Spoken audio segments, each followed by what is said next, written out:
Well, hello there, Skywinders. Welcome back to another episode of Skywind007. On today's episode, we have an update right here.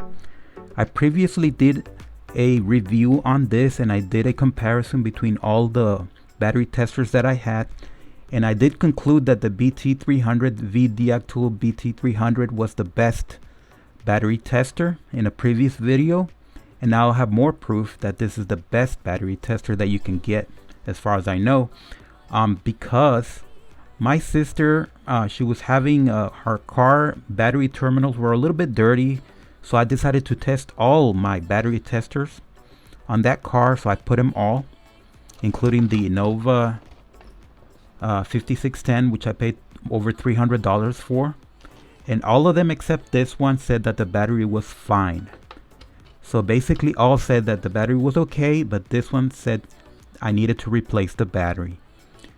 So I did not replace the battery because I thought, the majority said that the battery was fine. So, and it was starting okay. I couldn't hear anything. It would start fine. So we left that battery there, and eventually a month later, the battery died out, completely died. So basically this one told us a month in advance that the battery was about to die. So that makes this tool right here, the Vdiagtool BT300, the best tool as far as battery testing that I know of because of that. So this is just an update on this. If you need a battery tester, please get this one because I do have a lot of evidence that this one's the best one, including that my sister, her car, this predicted 1 month in advance that the battery was about to die.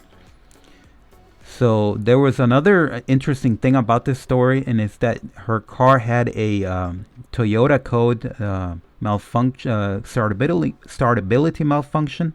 I'm going to put the code on the screen, and that code was there also 1 month before that battery died, and it also predicted that the battery was going to die, and that startability malfunction relates to the car not starting correctly, but it doesn't tell you specifically what the problem was. And of course this one definitely specifically said that the battery was getting ready to die. So thank you for watching, subscribe, and thumbs up.